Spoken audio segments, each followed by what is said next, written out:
group of guys here today. You might have seen them at a lot of other events throughout the week at NFT NYC. I'm pretty sure I've seen them on a lot of different headlining rosters at venues across the city. So we're really lucky to have a great group of people who are, in my view, luminaries within NFTs and within the industry at large. So without further ado, I'd just like to introduce Brian, Jesse, and Inverted from several different teams across the Chainlink ecosystem. I'll hand the mic over to Brian to give a brief background. Hello. We have two mics taped together. Thought people might want to see that. Brian Trunzo, Metaverse lead at Polygon Studios. I come to the Metaverse through a fashion lens, having done trend forecasting for large multinationals, CPG companies, fashion brands. Back in 2017, when CryptoKitties had launched, I started cramming NFT information into all of my trend forecasts for multinationals, and that was my backdoor into the space, becoming more and more degenerate over time. So happy to be at Polygon Studios, and I'll pass it over here. Hi everybody, my name's Jesse Johnson, Golden Cross on Twitter and in the Metaverse, and I am one of the co-founders of Aavegotchi. Aavegotchi, Gotchi gang in the house. If you know Aave, the DeFi protocol, there's no coincidences there. We use and work with the team at Aave, but we are an independent project that basically has played with the power of working with DeFi and NFTs and putting them together in some really unique use cases. So our community is a DAO, first and foremost, and that unlocks a lot of powerful kind of amazing things we can do together that you couldn't do in Web 2. And I think that's what everybody here is about, is what we can do in Web 3 that we couldn't do before. So hopefully we can get into some of that today, and excited to be here with you all. Two mics, love it. All right, Inverted, CyberKongz, CMO. Thank you for having us, by the way. Appreciate throwing this. My entry into the Metaverse, I like how you use that. 2017, CryptoKitties. Having fun with that, came in, minted some Kongs, had no idea what I was doing, didn't even know what NFTs really were. Today, we're here. It's a beautiful thing. Thank you. It's funny that you say that because I feel like you probably were in the same Discords at some point in 2017. But anyway, here we are, as they're saying. So just to get the conversation started, I think this is officially the second day of NFT NYC. And again, I know you all have been all over Manhattan this week. So just to get the conversation started, curious if there's anything that's really stood out to you that you're inspired by, even just within the first day or two of the conference. Maybe it's my background in trend forecasting. I like to take a step back and zoom out and be a little bit more macro. And it's starting to become reductive to say these words, but they're so very true. I feel like everyone in this room has said this at some point in the last couple of days, that the bear is for builders, and we needed to trim the trees to let them grow, and the cream's going to rise to the top, and the grifters are gone, and all that sort of stuff. And that to me is actually like energizing and inspiring.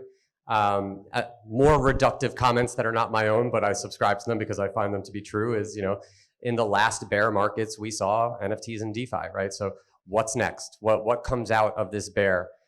Zooming out from the meetings, zooming out from the hoopla, and trying to read the tea leaves and understand who's building what. To me, that's invigorating, and that's what I find inspiring. Yeah, I'll just add to that. There's so much optimism here at the event, which some may have questioned would be present or not. And because I think what you just said, there's so many builders here and people that are in this for the long run, like everyone probably here. There's no issues, no FUD. So it's been pretty good. And always looking for surprises, and I hope I come across a few new potential integrations. We're all here working hard, trying to build things together with the money Legos. So I think we're on the right track. Yeah, of course, going third, he stole mine. So, of course, the people here, it's one of those where, it's just at VCon, NFTLA, Art Basel before that, and it's always a different vibe, right? Like, one of my favorite things, I love the vibe check that's going on. NYC last year, super explosive, right? Everybody was just stoked to be here, regardless if you're here to flip, to build, to whatever. By the time LA hit, a little bit different feeling going on.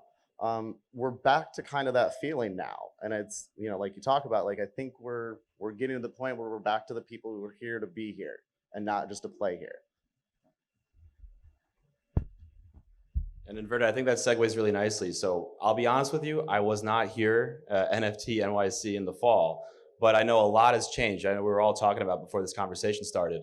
So I'm just curious from all of your points of view, what were some observations you had then, and what are some things that you and the teams have been observing now over the last, about 7 months or so? Mix it up? All right, we'll mix it up. Let's start on this side. Okay.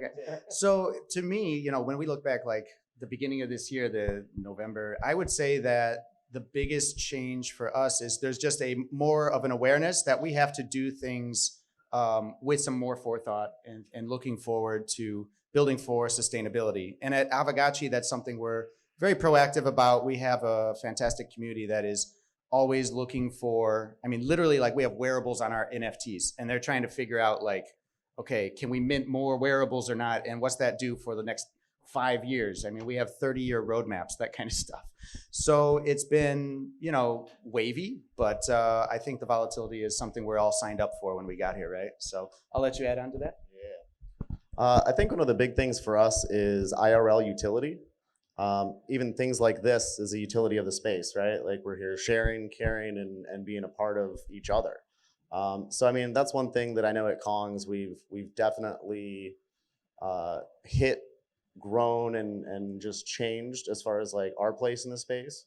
Even like who and where and how we're, or what conferences we're at and what we're doing at those conferences. So a lot of it is, I think just adopting to what's going on too.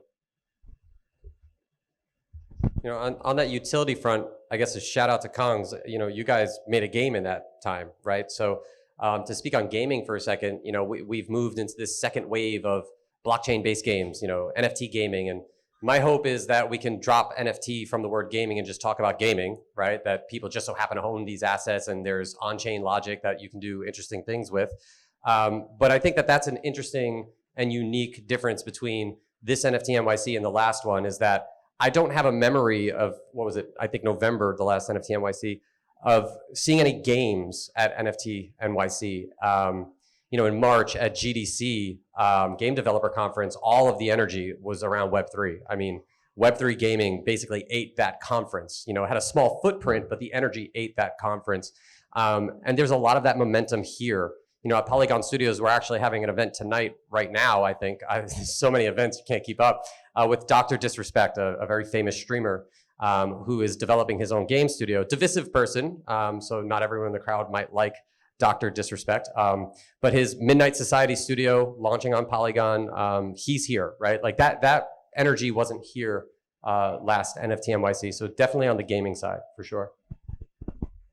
And Brian, I think that energy is something that's always something that's kind of tough to wrangle, right? Because in essence, it comes down to community management. And so there's definitely been a lot of big wins, I think, across the broader industry with novel use cases, whether it be around gaming, different types of iterations around NFTs. So I'm just curious from all of your perspectives, how are we striking the balance between these short-term wins and obviously the longer-term vision that inspired you guys to get involved in the first place?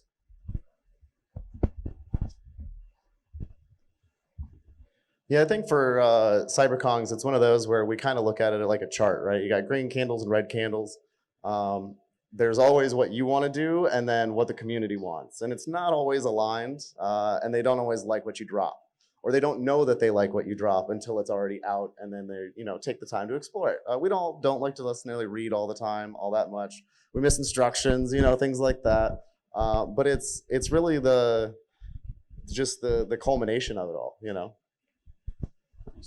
So in our case, we always knew like another bear would come, right? We were kind of born from the bear market. Zebot, my man here, he's the creator of the Aavegotchi artwork right here in front. Yeah, with the shout out to Zebot. Yeah. And we hooked up, really DeFi summer had passed and NFTs were just in that kind of primordial stage. And we were on a mission to just build a better crypto pet, right? We were like, I have crypto kitties. We all mentioned those. But I never took them out and checked it out every day. And I was like, well, a real pet is something you should pet and care about. So that was the original goal. Like, can we build a better one? And we got petting on chain, right? We got everybody getting their kinship score up, and then the XP came. And so why I mention this is like, we understand the depths of a bear market, and we're fine with that. And the only way to address that is to build a community, and it doesn't happen in a day, right? It's like being in the Discord with them, not outsourcing the work, and showing up and having complete transparency through the process, so that when that bear market comes, we stick to the mission. And now there's literally thousands of us that are on that same mission, regardless of who got liquidated yesterday or whatever it may be. So yeah, having that roadmap, and then when you complete a roadmap, make a new roadmap, and make sure everybody's on the same page with it. I think the question had something to do with community, but these guys said some awesome stuff that was community related, not community related. To think about community for a second, you know, something I find interesting is like gearing up to cross the chasm, like trying to get to mainstream adoption, and the frictions that will exist between those purists, whether they're crypto anarchists or those who were just very early to a particular project and help foster the culture of a particular community, you know, continuing that with inviting new people into the space. I think that's always a delicate balance. It's very easy to be standoffish and snobbish about the community that you hold near and dear to you. And maybe you're not doing that because you are standoffish or because you are snobbish. It can come off that way. So figuring out ways to be inviting to the mainstream, to do things on chain safely, to scale in a responsible way, to understand the limitations of the technology. I think these are interesting frictions that are starting to emerge as we gear up to cross the chasm. Yeah, I just want to add something really quick to this idea.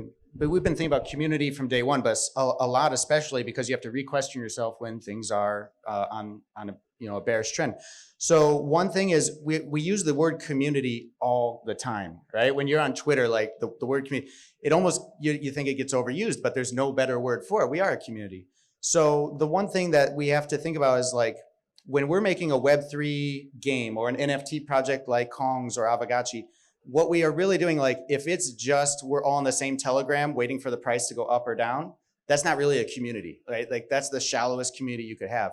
A real community has shared experiences, has in real life or in the metaverse, it's got to be shared experiences, memories made, those kind of things, and real relationships built. So that's where the transparency comes in. And then maybe to segue a bit to Chainlink, they've been huge for us in creating memorable things, because when we have a raffle, that's one of the most popular like points where you get hundreds or even thousands of people in a Discord together to have a raffle event that is truly on chain and something people can get excited about. Win or lose, they participate in a Chainlink VRF raffle, and that's making memories and experiences together. So I think that's key for community. Yeah, and I think that you bring up a great point around the immersive experiences that are now being created with this new type of blockchain-based technology, right? And so what novel things are growing to provide levels of connectivity, senses of community through those shared experiences, as you're saying, Jesse. So I'm just curious, as you guys have been going through the iterative process and brainstorming ways to continue to push the envelope, whether it be through utility, whether it be through shared experiences, you know, what are some things that have surprised you, or maybe challenged you in the iterative process to continue to push the needle forward? So we have a laundry list of experiences and things we do together with Aavegotchi. I mean, if it's the DAO, literally every day is something, a debate or an idea being fleshed out, and that is like building the game is the game, if that makes sense. So we're enjoying it. We're making Excel documents fun. So that's where we're at. And the other side is like, Chainlink is one of our best ones. Another example would be, they're here in New York this week, is GBM, is an amazing team that has basically an English auction system, but they've taken the power of Web3 to make the English auction system better. So I bid on an NFT, I put 100, you put 120, I get outbid, and I get paid from how much you outbid me by. I get a % of what you outbid me by. Very powerful stuff you couldn't do in real time without Web3. So we're constantly looking for new partners and new innovations in the Web3 space like that. And then we're always finding ways to bring that value and that experience to the community. So, and I'm sure Kongz, I've learned a lot about you guys this week, and you guys definitely have some awesome things like that. So maybe. Yeah, I appreciate that. Thank you. So, I mean, my background being marketing events, it's one of my big pushes early on was the IRL experience. So, I mean, we spend hours upon hours sometimes on Discord with either a room full of people or, a room full of people or, an individual in a DM, right? And like these moments are cherished. Like you finally get to meet a lot of the people you've been talking to. Funny enough, I actually just met some of the council members in New York this time for the first time. There's 9 of us all together, been working together for 16 months since minting, we'll say. But I mean, it's the iterations, I mean, quality of life, just all of it, I think comes together for, what it means to be the game, right? Like that's, and I think why we focused on rather than like, I'll say building our own game is more about being integrated into all games, so a lot of it has to do with making sure that you have those touch points. There's so many interesting projects in the space that are using technology in different ways to innovate upon NFTs. And one that came to mind while you guys were talking that Polygon Studios helped usher and help build on Polygon was a partnership between Selfridges, a luxury department store in London, who despite its 200-year heralded history doesn't have much of a community. People went there to shop and that was basically it. Paco Rabanne, a designer whose probably heyday was in the mid-century, and his community is like disparate, right? It's on, he's no longer alive, but it's, it's on Instagram, it's on Twitter, it's all over the place. And a museum in Austria, Museum Vasarely. And the core of this project was around dynamic NFTs. Paco Rabanne had made a collection in the 60s called the Unwearables, and it was literally like hyper-destroyed clothing. And it was on display at Selfridges. They made these into NFTs that gave certain layers of utility to the members of this now Selfridges community that never existed. And the dynamic part of these NFTs was as Musée Vasarely raised money to restore certain parts of the museum that had been distressed for years, they couldn't raise this money, the NFTs would actually beautify and restore themselves, right? So it was this beautiful, the word phygital, I feel like it's an overused term. Maybe some people in this room don't hear that term, but for me it's overused. But it was this phygital experience of marrying the real world, allowing brands to collaborate around this new technology. It just felt like a real 360-degree experience that had never been possible, really, and kind of like a win-win-win for the 3 parties involved. Well, I'll tell you, phygital is a new word for me. So I learned something new tonight. So thank you for that, Brian. But to segue off of that a little bit, Jesse, you mentioned a little bit around the VRF use case, but just more broadly speaking, when it's a kind of like a one-to-many relationship in terms of managing these communities, managing this utility, managing the expectations, and broadly speaking, even outside of this industry, having transparency and trust in whatever we do is really important because it provides us a sense of assurance in a way of what's happening in our day-to-day lives. Like we all seek it out, right? And so I'm curious, as you guys are navigating these challenges, where does the verification come in? Where does the sense of true randomness come in to these experiences? And from your community standpoint, and even from your own standpoint, how do you feel like that's valued by your community? So with Aavegotchi, we immediately knew, like, as soon as we heard about Chainlink VRF, we wanted to use it. And this was before the Aavegotchi NFTs had even gone live on the Polygon blockchain. So at the time, we had only deployed our governance token for the DAO to kickstart the whole project on Ethereum. And so at that time, we were basically, from the 6 months up till the NFTs went live, it was all about, outside of the DAO work, distributing wearables for your Aavegotchi before the Aavegotchis even existed. And we would use the Chainlink VRF to do that. So if you were staking your GHST governance tokens, you had a shot at basically a lossless lottery. And pool together these kind of ideas of win-win-win lossless activities was very appealing to us. So it was a single-sided staking. There was no LP risk or impermanent loss or any of that. And yet you were able to participate in a 3-day raffle window where you could come in and cash in your points, your loyalty points, for raffle tickets, NFT raffle tickets. And it was, they are extremely popular. It was the way we distributed the first 3 rounds of all wearables before the NFTs went live. In fact, the very first round, because it was a Chainlink VRF use case, it was our first time using it, we had some Chainlink themed, not official, but Chainlink inspired wearables, like a blue and white plaid shirt. So there are a few Aavegotchis running around with the Sergey plaid on, and it is ultra rare. If you won that raffle, you're a happy camper. Yeah, that is one of the most sought after wearables in the Aavegotchi ecosystem. We've continued to do them on Polygon. In fact, as soon as you guys deployed Chainlink VRF onto Polygon, that was the last step for us to deploy our NFTs on Polygon. We were waiting for that moment. So we use it everywhere we can. Our Gotchiverse went live in alpha 60 days ago, and we've been we're preparing different ways to integrate VRF into in real-time gameplay of the Gotchiverse. So we'll look forward to more use cases in the near future. Yeah, very similarly, right? You have the different universes. With CyberKongz, we have our play and collect system, which is a gamified minting experience, currently in V.001. Little backstory on CyberKongz is we have our original 1,000 collection. We have a collection of 4,000 babies and 15,000 VX. All 4,000 babies were not that randomly generated using VRF, but back in the day, generated. And those then basically are what were rewarded to our original holders as part of just everything that was going on in the community. So what we want to do is continue that theme with P and K. Being that it's now today, how do we make sure that randomness is ensured? Truth, not trust, right? Like that's the best summarization that you can put to it.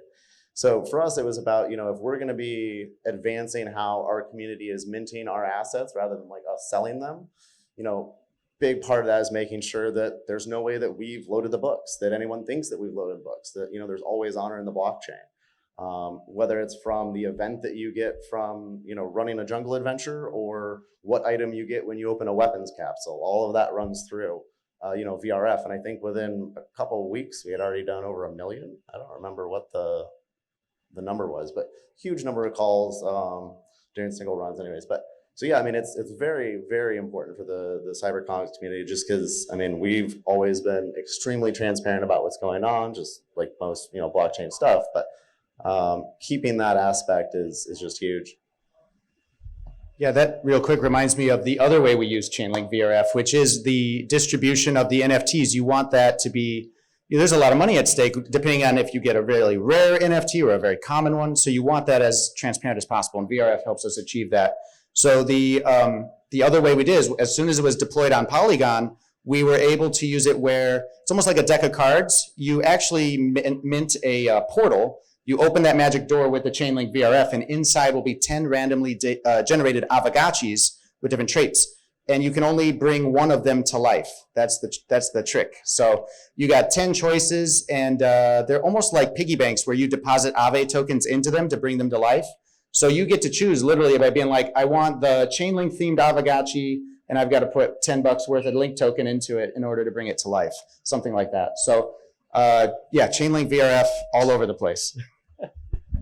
I just feel like VRF is going to break the brains of gamers who are so used to weird things happening in their games that don't feel all that random at times. For anyone who plays sports games, EA for years have been accused of having some sort of momentum built into their algorithm where all of a sudden your players just started acting like idiots. And there was nothing random about it. It was like programmed into the game. Like I couldn't smash like my baby nephew 10-0 in FIFA. Like I could get to like 4-0 before all of a sudden my players started acting kind of stupid. So I could imagine that this was going to be a breakthrough for for traditional AAA gaming studios. With Mario Kart, we get Mario Kart on the VRF. Just random thought. Another game like that is Mario Kart. Every time I'm in like 6th, 7th, 8th place, Starman. I'm like, I need Chainlink VRF in my Mario Kart. Yeah, devs do something, right? So yeah, but no, guys, look, I think it's just really cool to hear about how your communities are resonating with different types of use cases of novel technology. Obviously, what it sounds like you guys are excited about as well in terms of the products you're building as well. We covered a lot of ground just now in terms of some of the challenges that you're going through, but I'm just curious across the board here, what are you guys really proud of and excited about right now that, you and the team are working on? Man, I think some of the strides on the education side, at least for Polygon, that have been made, particularly, I've talked a bit about gaming. I didn't think I would talk this much about gaming today, have been tremendous. The media loves to report just how much gamers hate NFTs, and I think a large part of that is a suspicion among gamers as to whatever's good for a game studio is bad for me, meaning, 20 years of being abused by game studios, and they get hardened skin to anything that seems interesting to a game studio. And I think in the last 6 months or so, Polygon specifically, but the industry at large, has done a really good job of educating game studios and sort of helping them on board to this technology. And, the amount of conversations that are happening, most of which behind NDA, of course, with traditional game studios, is just nothing short of tremendous. And it's easy to, say these guys don't get it, they're behind the curve, but, all of them are researching the space and getting smart to it, and they understand that if they don't disrupt themselves, they will be disrupted. And I think there's a place for everyone to live in harmony. But it's something I'm very proud of. We hit the circuit and we really do evangelize and educate and onboard new users and new developers. Yeah, I'll just echo that. We've been so happy on Polygon. Everything has worked out from a technical perspective, and also the support you guys give when we get in tough spots or have questions about VRF and how to implement things. I mean, those days happen, and it takes not just the tech, but the people working by the human side is also very important, and Polygon has that side, and this ecosystem strong. So as far, maybe I could switch, instead of talking about our main dev team, Pixelcraft, which is what's building out the Gotchiverse, our flagship game. The one thing I'm really proud of is actually our community. Having been born as a DAO in a bear market, we have, it takes time for a DAO to mature. We always said that at the start. We actually have a roadmap for the DAO at different phases because you need leadership to step up. You need problems to be solved and people to prove themselves before you can really let it run. And we have multiple games now being developed using Aavegotchi NFTs that are nothing to do with Pixelcraft Studios. And so I'm encouraging them now. They're maturing and getting far enough along in the dev cycle where pretty soon they're going to be reaching out to Chainlink and Polygon Studios for their own support and integrating some of the features that they need. So super bullish on the Gotchi DAO and the community and what they're building. Yeah, I think for me, one of the biggest things is the interest from Web 2. And early, there was a lot of assumptions and people just kind of came in and did stuff, and now they're realizing that that wasn't necessarily the smartest. So I think the onboarding of like Web 2 brands and just IRL brands is a big thing right now. They're dipping their toes. There's a lot of just massive conglomerates that are looking at, how do we, in the hotel industry, how do we work this in entertainment and social media? They're all here, even if they're not announcing or, on a speaker list, or they're there. I think that's the biggest thing that kind of excites me most. And I mean, just the continued adoptance on that level, like that's huge. I mean, just the MasterCard news recently was a big thing that pushes the whole space forward. I appreciate the perspective, guys. And just to take a big step back, we got a good amount of people here in the audience today that, probably at varying different levels of understanding of what VRF may be, what blockchain is. Some people may be super sophisticated. Some people might be, this could be their first event. So I'm just curious from all of your perspectives. We were talking even before this conversation, right? About how long you've been in the game for. Just curious, what steps did you take to get started? I think, we were talking about 2017, so it's years ago, but. Yeah, I think just, the technology is permissionless, but so is like your access to it, meaning like you could just immerse yourself in this stuff and jump right in. And, I would encourage anyone in this space, no matter how deep you are, just to keep going. Like the rabbit hole never stops. And if, you find conviction in this, and if you're in this room, I would imagine you have some level of conviction in this, right? Web3, crypto at large, just to keep going and immerse yourselves. And even, if you're an introverted person, like force yourself to be extroverted. Actually, Inverted and myself were just talking about being closet introverts, although we look like extroverts at times. So yeah, just immerse yourself in it and continue to be curious. Yeah, I think you summed it up. So it basically, for me, I'm always telling my friends, if you really want to check it out, start at Twitter, actually. It won't take any of your money. And it's a free app, and it has a lot of entertainment at the very least. So if you can follow a few people, that's a good spot to start. And then maybe graduate to Discord, right? And then go from there. I think my big thing would be take chances. Like, I think we're all kind of where we are here today, even being in this room today, everybody present, because you're wanting to and willing to. I mean, there's still millions of people who have no idea what most of these words are. You know, I mean, that's part of anything. It's just like taking the rabbit hole, right? And just to close out, one last question, you know, knowing what you've done over the last several years, is there anything you do differently, you know, experientially? I'm not talking about like a rug you could have avoided, but, you know, steps that you took that you're like, maybe I could have learned this a little bit quicker or in a different way. I would have cared less about toilet paper in March of 2020 and more about buying that dip. You know, we were staring at a global pandemic. We thought we were going to die, right? So, you know, if you didn't buy enough of that dip, you've been forgiven by all of us, I guess. But yeah, I'm going to stick with the joke. I'm not going to get serious on that one. I'm going to pass this. It's a good one. Tough act to follow.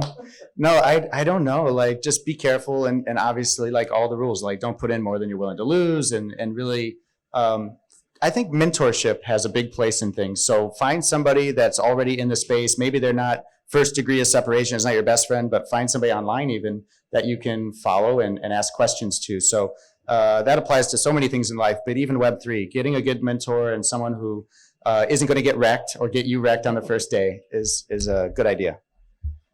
Yeah, I'm going to go back to taking just more chances. I mean, it's one of those where even just before NFT NYC, someone had a gallery, for example, had followed me and followed back, sent a Twitter message. We had a meeting today. Like the idea of just putting yourself out there more.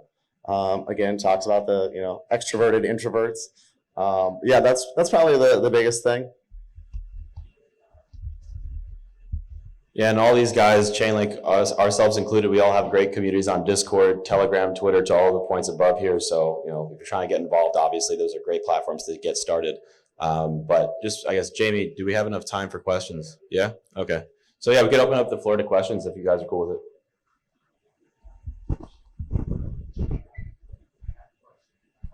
Should we hand it or yell? We can repeat the question. Oh yeah, I guess so. Well, I mean, I can just talk. Okay. Great. So, like, my name is Richie. I'm from Untitled Studios. We're very much in the early stages of trying to get game development pairing with our Metaverse, and even, you know, when we get started in the sandbox. So, is there a way you guys would kind of recommend a direction to kind of have people be incentivized to earn tokens, because we also want to start Matos tokens, and then just where would we begin getting the gaming process off the ground? Yeah, so just for the people in the back, the question was, in short, if I got you, like, how do we get the game process started? Yeah, in the blockchain sense. I used the word reductive a few times, and forgive me, I'm going to say it again. This might sound reductive, but make a fun game. Like, make it fun. A lot of games in Web3 are just not fun. It's not. It feels more like a grind than a game. There are different types of games. There are different types of people who have different definitions of fun. But I would focus on the game first before you focus on the tokenomics. That's a very general piece of advice, but I really, really believe that. Thank you. So on our side, we started as a DAO, so as a DAO building games, and we kind of have two products. We have the Aavegotchi itself, which is like a Tamagotchi. It's an intrinsic game. You just having, by virtue of having that, was the first game. And then now we're building out the Gotchiverse, a much more ambitious venture that's required us to hire. We've grown to over 40 people now full-time at Pixelcraft. Former CTO of CoinMarketCap and their former CPO are building out the back end so that we can have thousands of Aavegotchis playing in real time across the world at the same exact time. And that takes a huge investment on our side and in the DAO. And so the reason I mentioned both in this context is if you're going to be building out and you want your community to help you build, then you have to build a game, that is going to attract the type of people that have the talent to participate and actually bring value. So they can't just be speculators. They can't even just be players. They can be in the mix.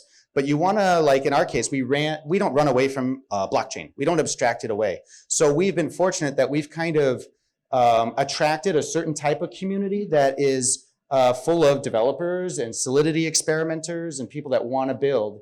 And so that's why we're very confident to delegate basically responsibility to the community. Like they've built over a dozen mini games. They're building out bigger games now. And it's always a walk before you run kind of thing.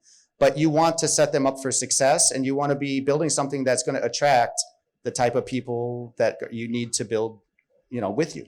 So that's what I would suggest is, yeah. Yeah, I'm gonna follow up and just say the same thing. Fun first. I mean, that's the biggest thing. Like we all play games in some fashion, but we all play them for a reason, right? And in the end, money should not be the reason. Then it's a job. So it's like you can either go to work or you can have fun. Not that you can't do both at the same time, but like the mentality there, right? And you'll have people who min-max, right? Like we're all, I think, big on that, right? Like that's why some of us are here. So the idea that if you put the focus on that, that's who you will attract. So integration is also huge, right? Like it's the metaverse, decentralized. Obviously you guys will have your own characters and things like that, but let others bring their favorites in. I mean, that's a big one that I know some companies are like hesitant on, but also like we want some. In my opinion, you blow the doors wide open. Like you want people in your space, not necessarily in your like character suit. Awesome, man. Great question. Anyone else? Yeah.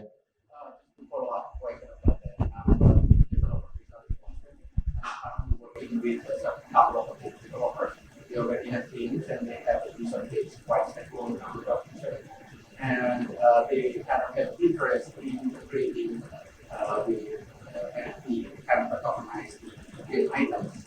So since these are game developers that have no capacity in the crypto space or things like that, what would be the step? What would be, so to speak, maybe a soft path or step one would be for creating a trying to tokenize this. So like the preliminary steps to get started building a game basically on chain. They already have games, and the games currently have a number of user base that they own, and they're trying to expand Scale it. with integration with NFT and trying to tokenize the item. Gotcha. Trying to increase with adding the economic value. So what's the step up to get to there? So building for scale is. I mean, integrating with the kind of a tokenized game item. Mm-hmm. What would be the easy step or the soft path for this? Because they don't have the capacity to either learn crypto and everything else. What's wondering if there is some sort of service or API? Yeah, you got it.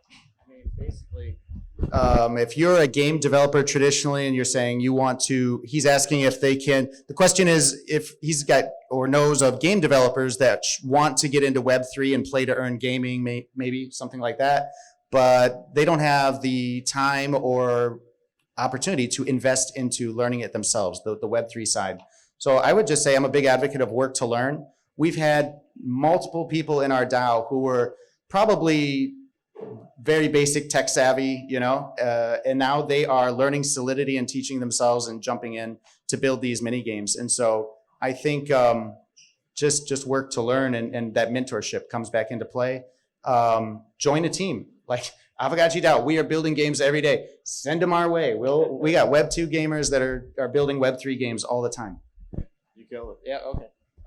You could also call Polygon Studios if you want to deploy on Polygon. We'll help you out and give you counsel and advice. So, I mean, that sounds like a good answer for up on myself. Yeah. Yeah. Good question.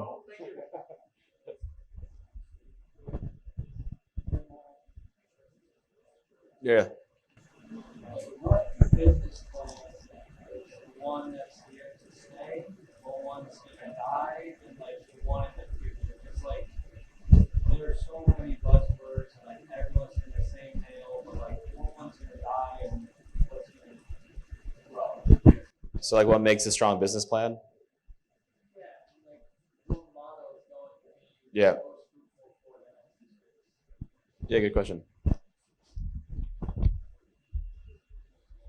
I chuckle a little bit because anyone who tells you an answer, in my opinion, doesn't know. Oh, I'm sorry. Yeah, the question was, it just caught me off guard. The question is like, what's a good business plan for like Web3 and how to get into the space and things like that, if I understood, right? With like NFTs or, yeah.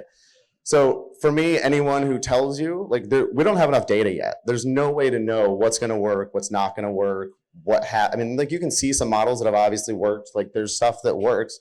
But as far as like duration, timeline, expiration date, I mean, NFTs, crypto could all be dead in 10 years, you know? So it's one of those where, like, it's so hard to even attempt to answer that question. But I think the biggest things to look for is like, trends are always going to be popular, right?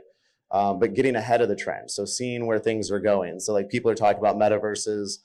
You know, for Kongz, like, one of our big aha moments was everybody wants to build their own game. Let them. Let's put our stuff in their game instead. So things like that, I feel like, are, you know, if you can kind of get ahead of the game is really the best answer.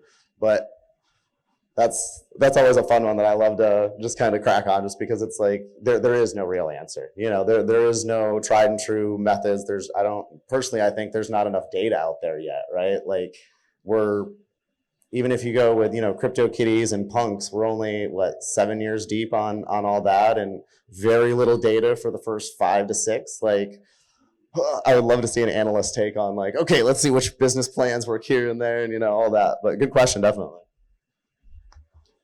Yeah, so what business models work for crypto and Web3, right? Something like with gaming specifically.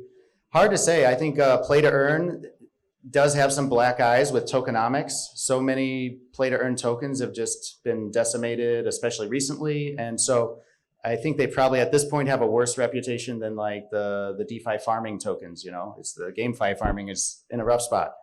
But it's okay, it's iterative. And I think like with us, we're looking at ways to design for sustainability. And I can't go into, how the models all work, but there's a need to find solutions to this stuff. That sustainability should be at the front of any project you're looking at. And so there's a lot of examples of things that don't work. We all know what's not working, and there's tons of red flags to look out for.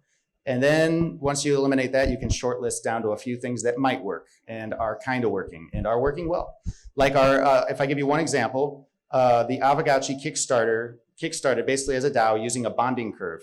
So that might be another new term for some here, depending how into Web3 you are. But a token bonding curve is a very powerful option to consider if you're building a community in Web3.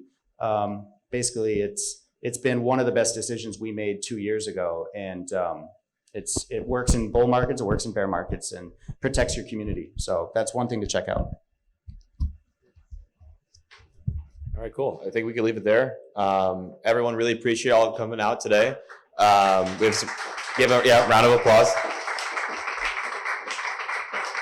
And really want to thank all of the guests for coming out, evangelizing for what's really happening in the industry on the ground level. Really appreciate all the perspectives and all the insights for the audience here. So just for everyone here, you know, we have more events. Jamie's our guy.